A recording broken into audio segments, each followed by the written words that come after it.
একজন নারী আর পুরুষ যদি 14 জনের সীমারেখার বাহিরের হয়, যে পুরুষটির সঙ্গে নারী সম্মুখীন হলো, পুরুষটা তার 14 জন পুরুষের বাহিরের পুরুষ, যেটাকে বেগানা বলা হয়, যার সঙ্গে বিবাহ বসা হালাল, দেখা করা হারাম।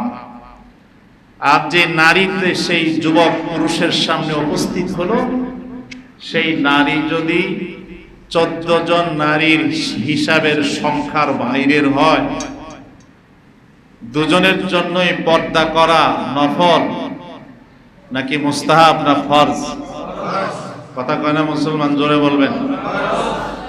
এবং শুধু ফরজ না, আরবিতে এটাকে আইনি ফরজ বলে, পরিপূর্ণ আইন ফরজ, তাৎক্ষণিক আদায় করা ফরজ। এর মাঝে 1% কোনো ঘাটতি নেই। আপনি যদি বলেন যুবক ছেলেটা যুবতী নারীটার দিকে নজর করলো, 1 মিনিট তাকাইলো, আপনারা বলবেন এখন 1:45 বাজে, প্রায় বিকেল 4টা বাজে, এই বেপরদার কাজা করার কোনো সুযোগ আছে? বোঝেন না মনে হয়। নামাজ তো কাজা করতে পারলেন, হজ পরবর্তী বৎসর করতে পারলেন, যাকাত কয়েক মাস পরে দিতে পারলেন, রোজা রাখতে পারলেন না, রমজান মাসের পরও কাজা করতে পারবেন।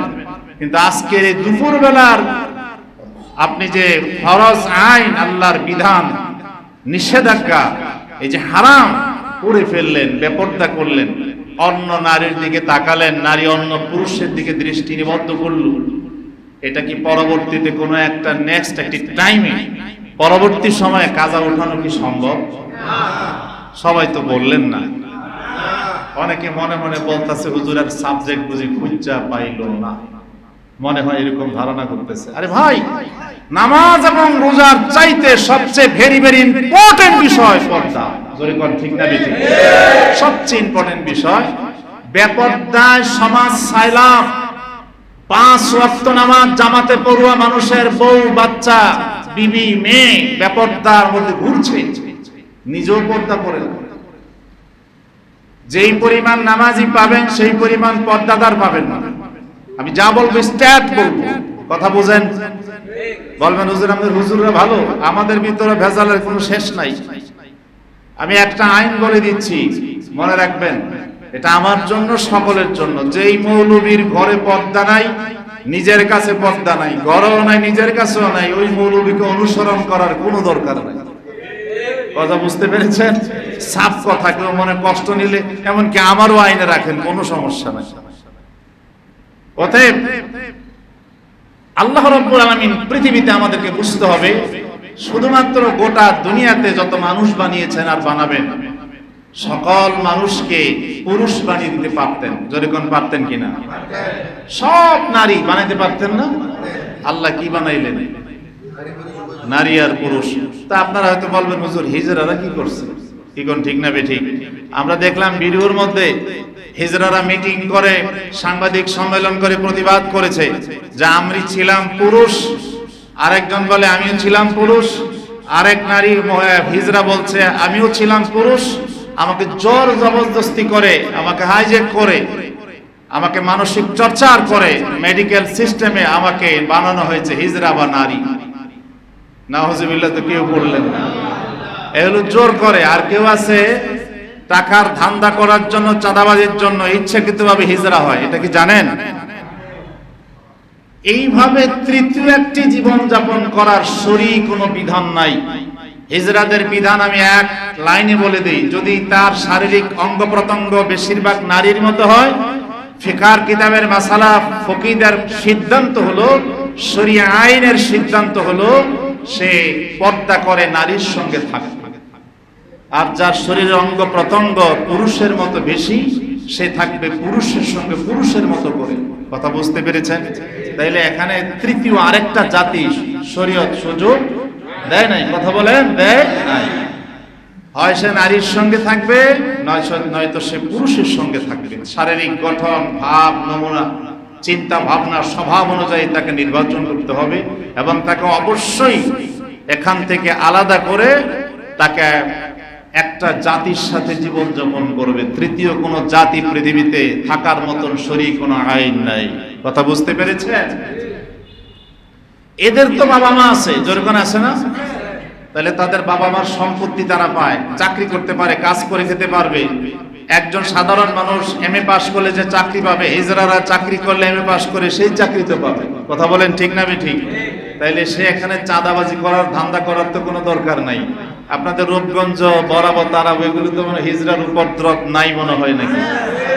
আমি এমন জায়গায় বলতেছি কি জানি আবার কি হয়, আল্লাহ মাফ করুক, করে কোন আমিন।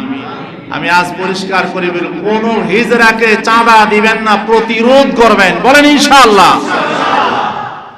আর এই ধরনের সরকারের এই ধরনের আইন করা দরকার। তাদেরকে কর্মসংস্থান করে দেওয়া সরকারের জন্য আমি মনে করি অত্যন্ত জরুরি কাজ। কি বলেন ঠিক না ঠিক? চাঁদাবাজি থেকে মুক্ত রেখে তাদেরকে কর্মসংস্থান করে দেওয়া দরকার এবং মেডিকেল চেক আপ করে দেখা দরকার হিজড়া কয়টা আর দুষ্ট কয়টা, জোরে কোন ঠিক না ঠিক? দেখা দরকার। বন্ধুগণ, আল্লাহ তাআলা পৃথিবীতে নারী আর পুরুষ বানিয়েছেন। অবশ্যই আল্লাহ রাব্বুল আলামিনের সৃষ্টির মধ্যে রহস্য আছে কিনা জোরে বলেন। আল্লাহ রাব্বুল আলামিন পৃথিবীতে নারী আর পুরুষ বানালেন। নারী তার নারীর দায়িত্ব পালন করবে, বিবি হয়ে, মেয়ে হয়ে ঘরের মধ্যে বাবার কাজগুলো আঞ্জাম দিবে, বাবার কথা মতো চলবে। যখন বিবাহ হয়ে যায় স্বামীর ঘরে, সে তখন বধূ হয়ে যায়, তখন স্বামীর আইন মোতাবেক জীবন যাপন করবে।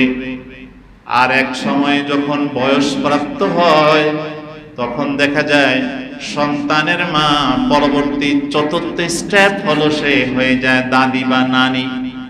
অতএব তার জীবনে শূন্য একটি একাকী জীবন যাপন করার সুযোগ নাই, যাকে আল্লাহ রাব্বুল আলামিন সন্তান ধারণের উপযোগতা দান করেছেন। বলেন ঠিক কিনা? আমার বন্ধুগণ, ভালো করে শুনবেন, নারী আর পুরুষের মাঝে ডিফারেন্স কেন আসলো, কখন থেকে শুরু হলো, কি কারণে? রাসূলের পরিবার থেকে তার প্রথম পদার্পণ।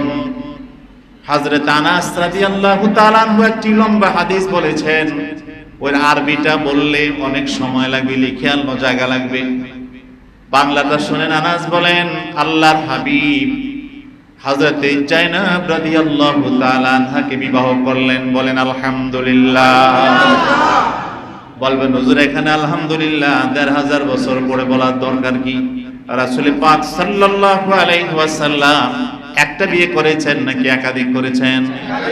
আল্লাহর হাবিবের একাধিক বিয়ের মধ্যে প্রত্যেকটা বিবাহের মধ্যে আল্লাহ রাব্বুল আলামিনের আরশে আজিমের মধ্যে সিদ্ধান্ত নেওয়ার পরে জমিনের মধ্যে নবীজি তার কাজ সম্পাদন করেছেন। জোরে জোরে বলেন সুবহানাল্লাহ। প্রত্যেকটি আল্লাহকে সিদ্ধান্ত নিয়েছেন, এরপরে জমিনে হয়েছে। হযরত আয়েশাকে নবীজি বিয়ে করেছেন, আগে আল্লাহ তাআলা আরশে আজিমের মধ্যে ফয়সালা নিয়েছেন, এরপর আল্লাহর হাবিব প্রস্তাবে গ্রহণ তিনি রাজি হয়েছেন। স্বপ্নে দেখেছেন নবীজির সঙ্গে আমাদের আম্মা জান আয়েশার সঙ্গে নবীর ঘর সংসার চলছে। সুবহানাল্লাহ বলে। কিন্তু আমাদের দেশের সাধারণ বাজারজাত বিবাহ না, কি বলেন ঠিক না ঠিক? জানাবকে নবীজি বিয়ে করলেন, সাহাবীদেরকে বললেন, সাহাবীরা আসো তোমাদেরকে অলিমা খাওয়াই। অলিমা বুঝেন? আমরা বাংলাতে বাংলাদেশের ভাষায় বউ ভাত বলি। কি বলি? বউয়ের ভাত। অর্থ তো এমনই হয়, কি কোন ঠিক না?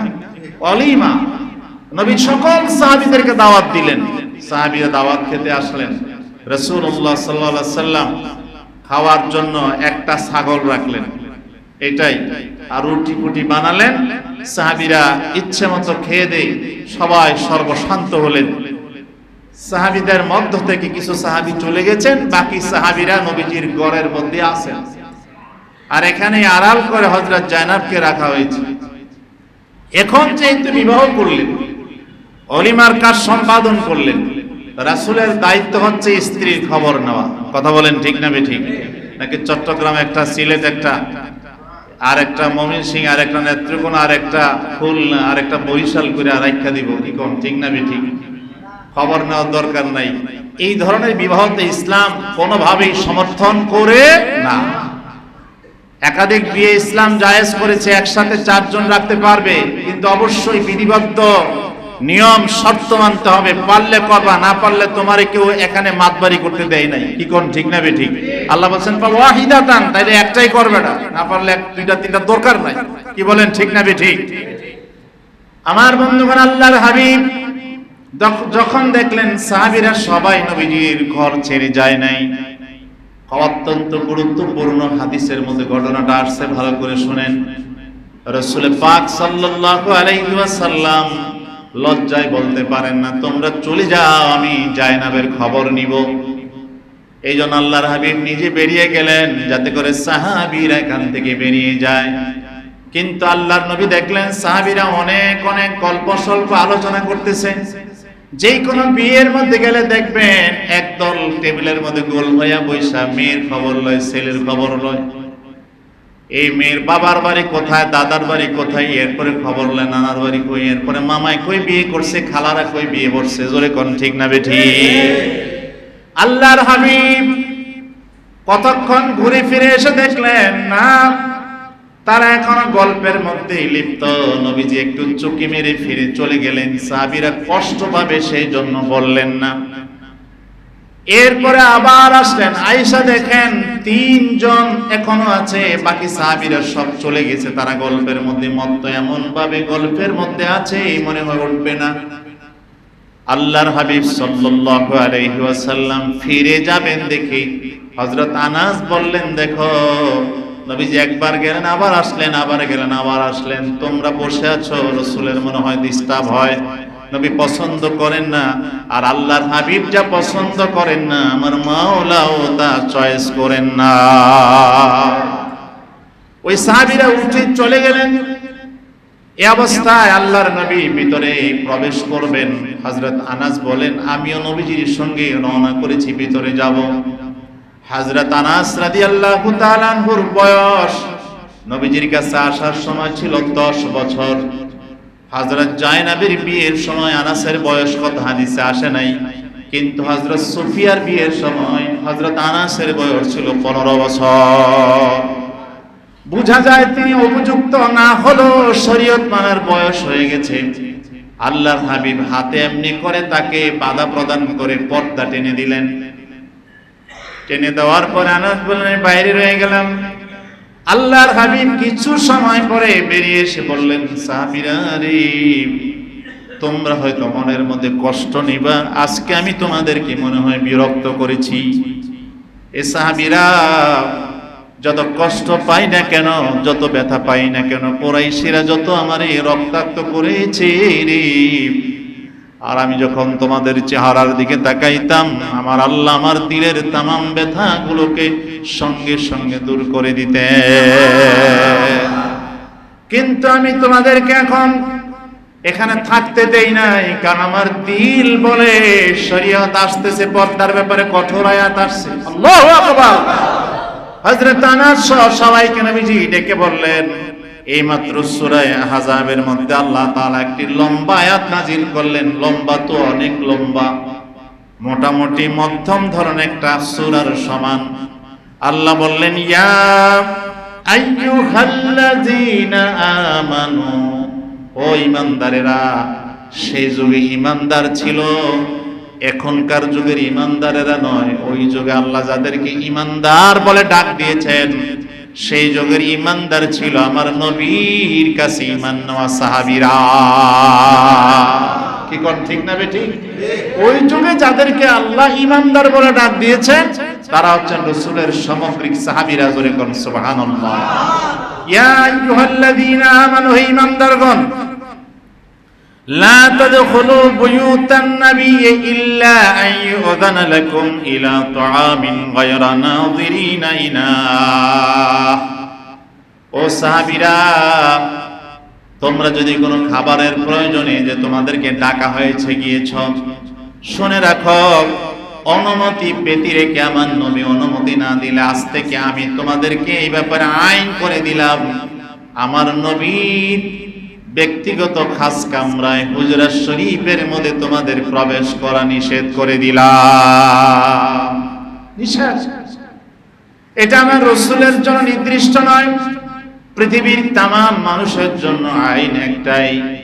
আপনি যার ঘরেই প্রবেশ করেন অনুমতি নেবেন। আল্লাহ বলেন তোমরা মানুষের ঘরে প্রবেশ করো না হাত্তা তুসাল্লিমু ওয়া তাস্তানিসু আলা, তোমরা যতক্ষণ পর্যন্ত না সালাম দিবা এবং সেই ঘরের মানুষের পক্ষ থেকে সালামের জবাব না পাইবা, অনুমতি না পাওয়া পর্যন্ত ঘরের মধ্যে কারো প্রবেশ করবা না। এটা আল্লাহ পাকের আইন। আল্লাহর হাবিব পর্দার ব্যাপারে বিধান শোনায় দিলেন। আল্লাহ পাক আরো বললেন ফাইজা তাইমতুম ফান্তাশিরু আওলা মুস্তানিসিনা লিহাদিসিন, যখন তোমাদেরকে নবী ডাক দিয়ে নিবেন খাবারের জন্য দাওয়াত দিবেন, অর্থাৎ হযরতে রাসূল পাক সাল্লাল্লাহু আলাইহি ওয়াসাল্লামের বিবি সাহেবা জায়নাবের বিবাহের ওলিমা যে খাওয়াইলেন, রাসূল তোমাদেরকে দাওয়াত দিলেন, খাইতে গেলা, খাবার শেষ হয়ে গেছে, এখন সেখান থেকে বেরিয়ে পড়ো, এখানে আর থাকার দরকার নাই যে লিহাদিসিন কথা বলবা, আলোচনা করবা, গল্প স্বল্প করবা, বাইরে গিয়া করো। তার কারণ হলো ইন্না যালিকা কানা ইয়াদিন নবী, এটা রাসূল পাক সাল্লাল্লাহু আলাইহি ওয়াসাল্লামকে কষ্ট দেওয়া হয়, আর এই কষ্ট দেওয়া আমি আল্লাহ পছন্দ করি না। জোরে বলেন সুবহানাল্লাহ। ওয়ালা ইস্তাহি মিনাল হক, আর সত্য কথার ব্যাপারে লজ্জা রেখে লাভ নাই। ওয়া ইযা সাআলতুমুহুন্না মাতান ফাসআলুহুন্না মিন ওয়ারাই হিজাব, তোমরা যখন নবীদের বিবিদের কাছে কিছু চাইবা তাহলে পর্দার আড়াল থেকে চাও। সুবহানাল্লাহ। একটা লম্বা হাদিস আছে, কায়েস রাদিয়াল্লাহু তাআলা বর্ণনা করছেন। ওই হাদিসের মধ্যে, এটি আবু দাউদ শরীফের হাদিস, কায়েস রাদিয়াল্লাহু তাআলা বলছেন রাসূল পাক সাল্লাল্লাহু আলাইহি ওয়াসাল্লাম এর আগে একটি যুদ্ধের মধ্যে অংশগ্রহণ করেছেন। হাদিসের অবস্থায় বোঝা যায় উহুদ যুদ্ধ, যেখানে সবচেয়ে বেশি নবীজির সাহাবীরা শাহাদাত বরণ করেছিলেন। সেই যুদ্ধের মধ্যে একজন যুবক শহীদ হয়েছেন, নামটা হাদিসে আসে নাই, সেজন্য আমি বলতে পারছি না।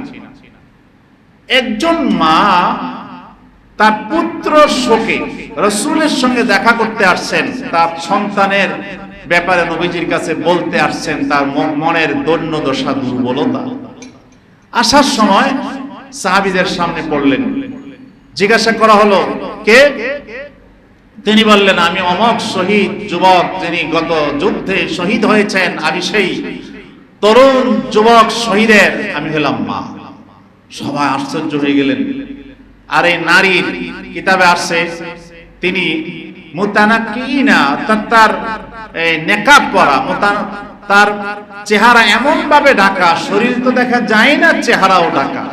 আজকে যে সমস্ত নব্য মুফতি মৌলবীরা, আমি এদেরকে ধিক্কার না দিয়ার পারি না, বলে চেহারা মহিলারা খোলা রাখা জায়েজ বলে, যারা পর্দায় থাকতে চায় তাদেরকে মুখ খুলে ঘর থেকে বের করার জন্য পরিবেশ সৃষ্টি করে, তারা এই হাদিস পড়তে বলেন। আবু দাউদ শরীফের মধ্যে হাদিসটি আসছে, কায়েস রাদিয়াল্লাহু তাআলা বর্ণিত হাদিস।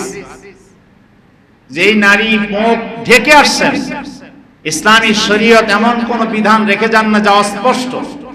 সাহাবীরা বললেন এটা কেমন কথা, কাইফা মুতানাক্কিবিনা, তুমি কিভাবে নেকাব পরে আসছো, চেহারা ঢাকা, অথচ ওয়া ইবনুকা মাকতুলুন, আর তোমার সন্তান শহীদ হয়ে গেছে, তুমি তো এমন সজ্জিত পোশাকে আসা সম্ভব না, পাগল পারা হয়ে যাওয়ার কথা। মহিলা কি জবাব দিছে দেখেন।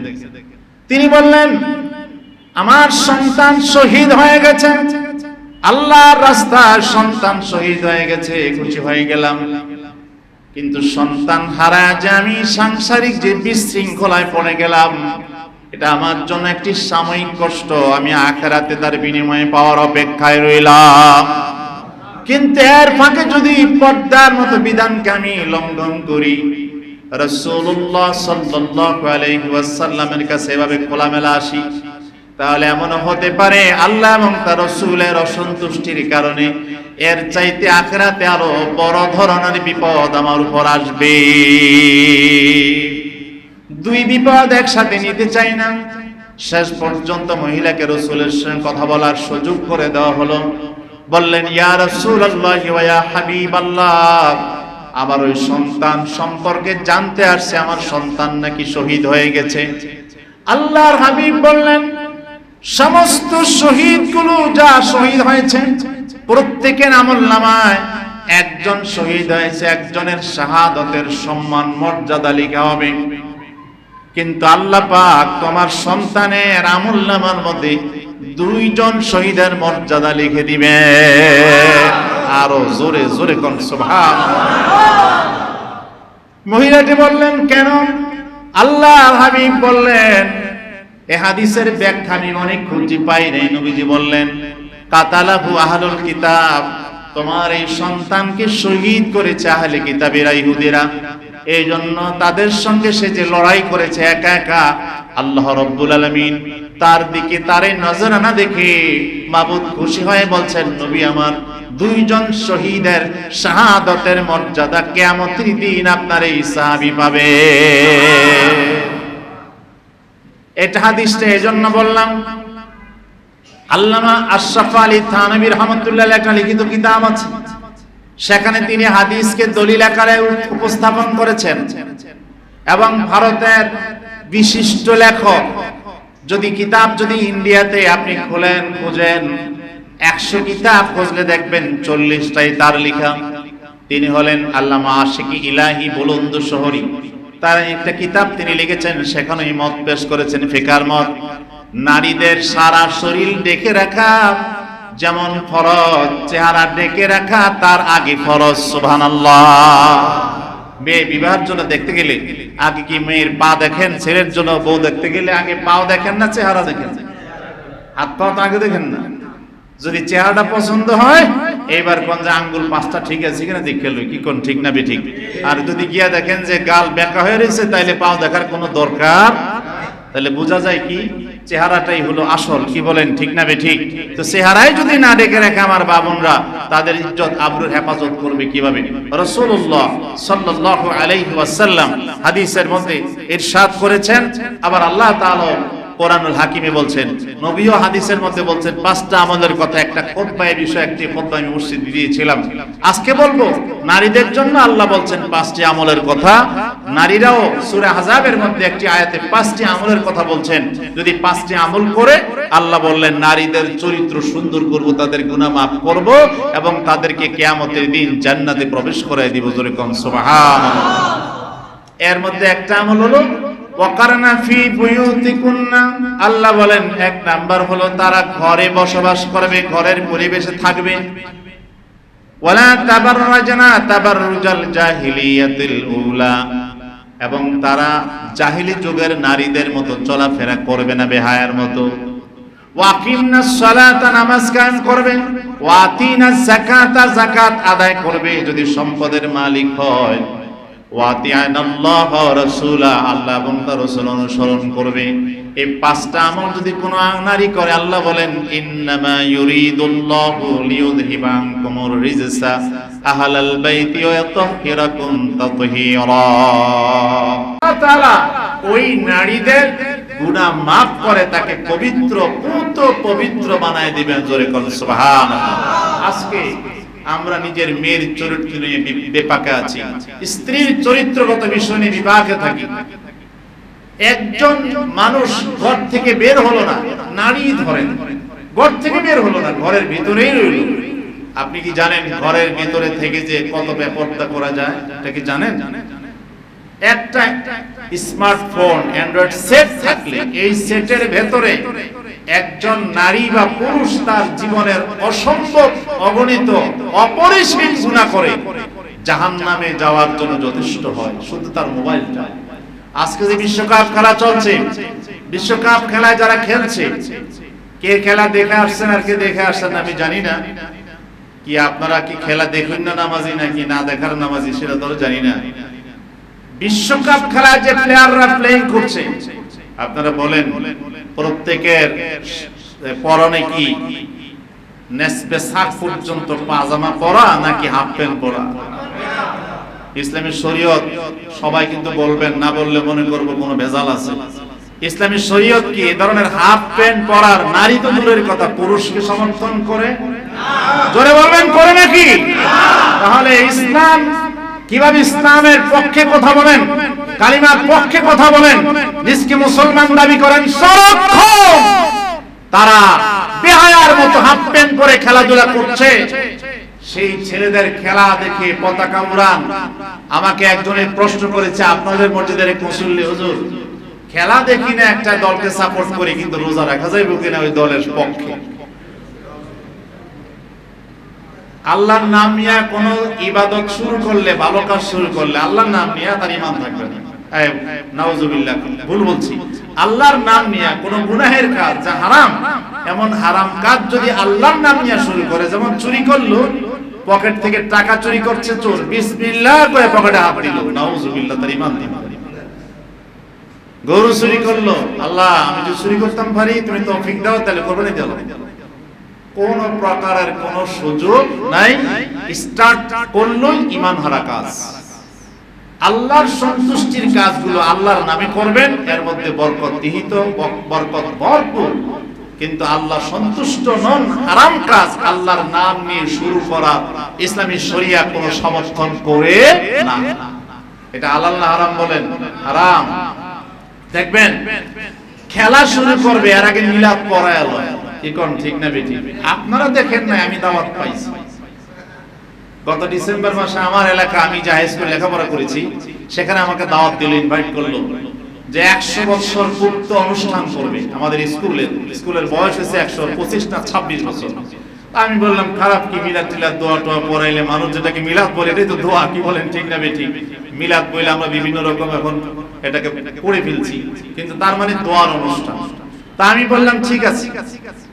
আমি যেদিন প্রোগ্রামে যাব তার আগদিন আমাকে এলাকার লোকেরা ফোন দিয়ে বলল, হুজুর আপনার নাম যা বলা বলি করতেছে, আপনি নাকি আসবেন, কিন্তু কোথায় আসবেন তা কি জানেন? না, আগামীকাল এখানে খেলাধুলা, গান, সাংস্কৃতিক অনুষ্ঠান, আপনি যদি স্কুলের সাবেক ছাত্র, আপনাকে দিয়ে স্টার্ট করবে। আমি আলহামদুলিল্লাহ, খবরটা আমার দিয়ে বিরাট উপকার করলেন। প্রতিবাদ করলাম যে আমার নাম এখন থেকে আর একবার বলবেন না, এটা জায়েজের কোনো সুযোগ নাই, কি বলেন ঠিক না বেঠিক?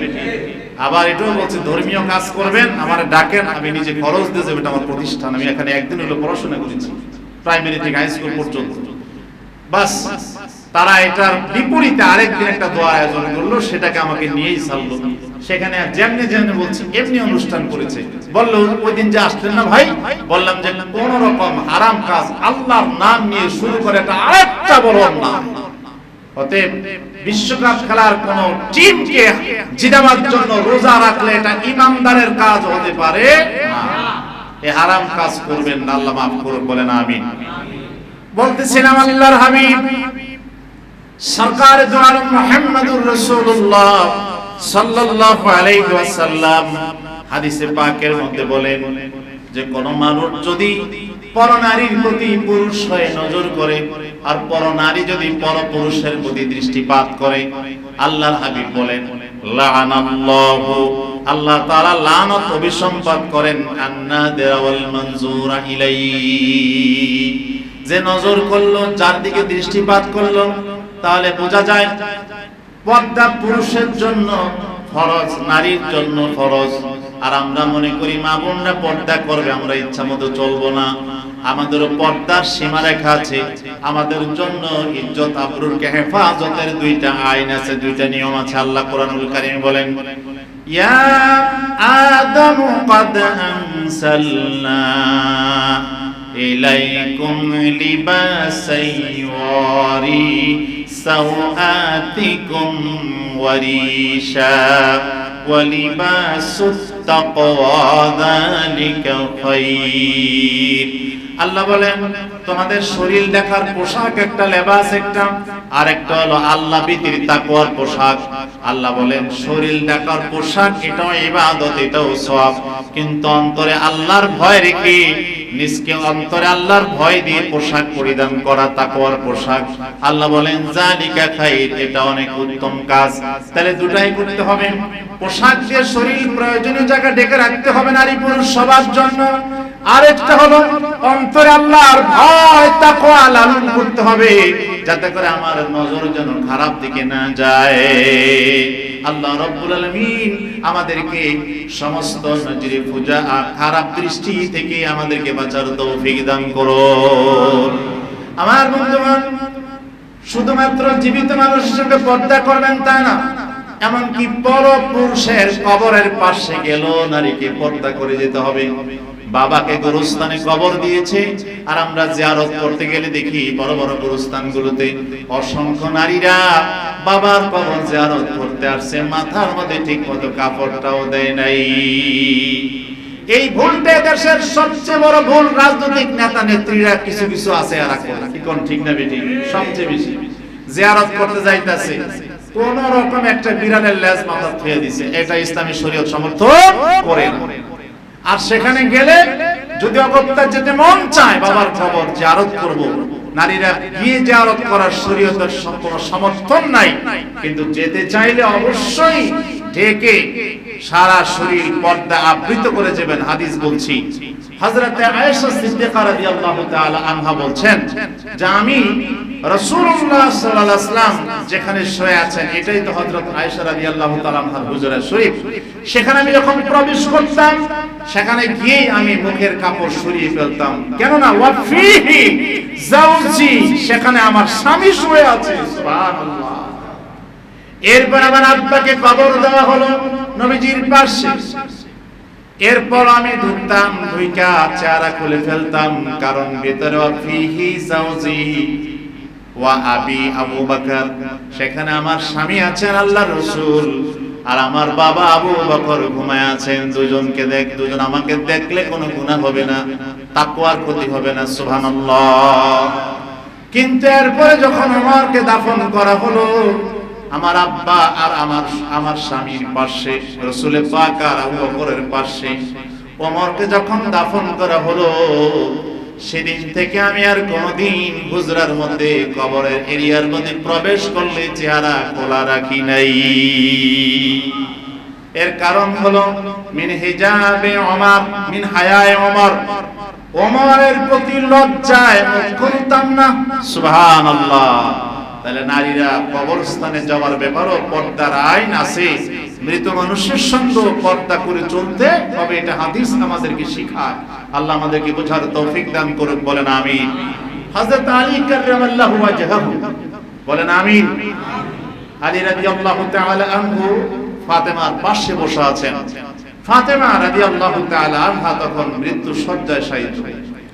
ফাতেমা রাদিয়াল্লাহু তাআলা আনহা হযরত আলীকে কতগুলো উপদেশ দিলেন, ওসিয়ত করলেন যে এই কাজগুলো আমার মৃত্যুর পর আপনি পালন করবেন। সুবহানাল্লাহ। এর মধ্যে সবগুলো আমি বলবো না, একটা কথা আছে ওসিয়ত, যেটা বললে আপনাদেরকে বোঝাতে সময় লাগবে, এটা বলছি না, আসল কথা শুনেন। দুইটা অপশন খুব গুরুত্বপূর্ণ। একটা হলো আমার মৃত্যু যদি রাতের বেলা হয়, তাহলে রাতের অন্ধকারেই আমাকে বেশি হাত ডাকাডাকি না করে তোমার ইমামতির দায়িত্বে তুমি আমার সামনে দাঁড়িয়ে ইমামতি করে আমার জানাজা আদায় করে কবরস্থ করে দিবা। দুই নাম্বার হলো আমাকে গোসল দিবা, একেবারে ঢেকে পর্দা করে, সেখানে আমার কাফন পরাবে অমক অমক মহিলা সাহাবীদের নাম বলে দিয়েছে, এবং আমার এই ঢাকা কাপড় পরিহিত আমার এই লাশটা যেন মানুষ না দেখে। তাইলে নবীর সাহাবীরা বুঝতে পারবে এতদিন পর্যন্ত ফাতেমাকে দেখি নাই, ফাতেমা কেমন মোটা কেমন লম্বা, কিন্তু আমার মৃত্যুর পর আমার লাশ দেখে এলাকার মানুষেরা অনুমান করবে আমি কেমনটা ছিলাম, শরীরের গঠন তারা বুঝে ফেলবে। এই দুইটাই আপনাদেরকে বললাম। হযরত ফাতেমাতুজ জাহরা রাদিয়াল্লাহু তাআলা আনহা ইন্তেকাল করলেন, ঠিক তার ওসিয়ত মোতাবেক রাতের বেলায় মরলেন। রাতের বেলায় তাকে গোসল দিয়া কাফন পরানো হয়ে গেল। জানাজার ইমামতি হযরত আলী করলেন, এমনকি আবু বকর উপস্থিত ছিলেন না। জানাজা শেষ হওয়ার পরে আবু হুরায়রা বললেন, যেই কবরের মধ্যে আমার নবীর কলিজার টুকরা, নবীজি বলছেন ফাতেমাতু মুদাগাতুম মিন্নি, ফাতেমা আমার শরীরের অংশ। সুবহানাল্লাহ। সেই ফাতেমাকে মাটির মধ্যে শোয়া চাপা দিব, মাটির মধ্যে শোয়া রাখবো। দেখিস যেই কবরে ফাতেমাকে শোয়াইব, কবরটা একটু দেখে আসি। লাশ নেওয়ার আগে তিনি কবরের মধ্যে গিয়ে নিজেই কতক্ষণ রইলেন, এবার ওঠার সময় বললেন, কবর তোমার আমি বলে যাই, এখন যাকে তোমার মধ্যে রাখবো, আগে যাই কিছু করেছো মানুষের সঙ্গে, আমরা এখন যেই মানুষটা রাখবো তিনি হলেন নবীজির কলিজার টুকরা হযরতে ফাতেমা, নবীজির কন্যাকে শোয়াইতেছি, বেয়াদবি করবা না। এভাবে কয়েক লাইন বলার পরে কবর থেকে কবরের কণ্ঠ বেরিয়ে আসে, গায়েব থেকে আওয়াজ আসছে অদৃশ্য থেকে, বলে আবু হুরায়রা এই কবরের ভিতরে আসলেন, কে কার সন্তান কে কার স্ত্রী দেখার আমার কোনো দরকার নাই, দেখার সুযোগ নাই। আমল ভালো হলেই আমি তার সঙ্গে আচরণ ভালো করব, জান্নাত বানিয়ে থাকবে আল্লাহ আমারে কবরকে জান্নাত বানিয়ে দিবেন। আর আমল যদি খারাপ হয় রে আবু হুরায়রা, আমার এই কবর সবচাইতে কষ্টের জায়গা, এটা না আসলে কেউ বুঝবে না। আবু হুরায়রা এই দৃশ্য দেখে আওয়াজ শুনে এমন জোরে দৌড় মারলেন, ওই এলাকার মধ্যে তিনি আর কোনোদিন আসেন নাই। আল্লাহ তাআলা আমাদের নারী সমাজকে, পুরুষ নারী, তরুণ তরুণী, যুবক যুবতী সবাইকে নিজের জীবনে আল্লাহ তাআলা পর্দা নামক যে একটি পার্থক্য দিয়েছেন তা ঠিক রেখে, বর্তমান সমাজ সবচেয়ে বড় বেদি সমাজের হলো সমাজ নষ্ট হওয়ার পেছনে আমাদের মাঝে নারী পুরুষের কোনো প্রভেদ পার্থক্য নাই। এই পার্থক্য সূচনা করে, পার্থক্য মতো জীবন যাপন করে, একটি সুন্দর নিয়ম কানুনে, আইন কানুনে জীবন যাপন করে সমাজকে অবক্ষয় থেকে মুক্ত রাখার তৌফিক দান করুক। জোরে বলেন আমিন। একটু পরে তো আমরা খুতবা শুনবো, চলুন যারা সুন্নত করি নাই 4 রাকাত আদায় করে নিই।